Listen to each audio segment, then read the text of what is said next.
వంశీ గారు, entertainment films మొత్తం మీ దాన్ని ఏమంటారు మీ కాంపౌండ్ లో కట్టేశారేమో అనిపిస్తుంది. ఒక డీజే టిల్లు కావచ్చు, ఒక మ్యాడ్ కావచ్చు. ఇప్పుడు అనుదీప్ గారు మీ బ్యానర్ నుంచి ఒక సినిమా వస్తుంది. ఈ సినిమా ఏ రేంజ్ లో ఉండబోతుందని మీరు ఎక్స్పెక్ట్ చేస్తున్నారు? దీనికి దానికి కంపారిజన్ కాదండి. అనుదీప్ స్టైల్ సినిమాల్లో ఇప్పుడు జాతిరత్నాలు మీకు ఎంత నచ్చిందో, ఇప్పుడు జాతిరత్నాలు కూడా ఇప్పుడు గ్యారంటీగా అందరికీ నచ్చిందని చెప్పరు. నచ్చిన వాళ్ళు ఎంతమంది ఉన్నారో నాకు బాగాలేదు ఇది అది అని అంటారు కదా. అనుదీప్ కైండ్ ఆఫ్ ట్రాక్ అప్పటికి ఇంకా అందరికీ అర్థం. ఇప్పుడు మెల్లగా అనుదీప్ ఏం మాట్లాడతాడు, ఎలా మాట్లాడతాడు, క్యారెక్టర్స్ ఎలా మాట్లాడతాడు అందరికీ ఒక ఐడియా ఉంది కదా. సో ఇది ఇంకా కొంచెం ఎక్కువ నచ్చుతుందేమో అనుకుంటున్నాను. అంటే నేను కంపేరిటివ్ గా చెప్పట్లేదు, జాతిరత్నాలతో చెప్పట్లేదు. అనుదీప్ ఫిల్మ్స్ లో ఇది బాగా నచ్చుతుందని అనుకుంటున్నాను. రియాలిటీ కొంచెం దగ్గరగానే ఉంటాయి డైలాగులు కానీ అని. ఓకే, విశ్వక్ గారు చెప్పండి సార్.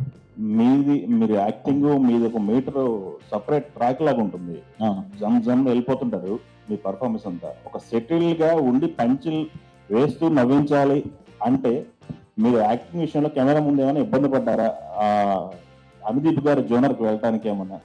అది మీరు డైరెక్టర్ని అడగాల, రేపు పొద్దున్న ఆడియన్స్ని అడగాలి. నేనైతే సంజమ్ అని కొన్ని చెప్పినా అది డబ్బింగ్లో కష్టమైంది నాకు. బట్ డెఫినెట్లీ మేము ఫస్ట్ హాఫ్ అన్ అవర్లో సింక్ అయిపోయినాం. ఓకే, సో నా షూటింగ్లోనే ఫస్ట్ ఎవర్ డైలాగ్ నేను షూట్ చేసింది, అరే నువ్వు ఫస్ట్ టైం ఆఫీస్ వచ్చినప్పుడు నేను ఏం అడిగినారు ఉంది కదా ట్రైలర్లో. So that is the first ever dialogue I told on the set. So definitely sync అయినాం అనుకుంటా. మరి మనోడు అన్ని సెకండ్ ఫస్ట్ టేక్లే ఓకే చేసింది సినిమా అంతా. ఓకే, సింక్ అయి ఉంటాం. అనుదీప్ గారు, ఇంకోటి అనుదీప్ డైలాగులు విశ్వక్ ఎలా చెప్పాడో చూడటానికి, అనుదీప్ పంచుల కంటే మీరు మేజర్ అట్రాక్షన్ ఆ అమ్మాయిని చూడటానికి రండి. వెలిగిపోతుంది స్క్రీన్ మీద.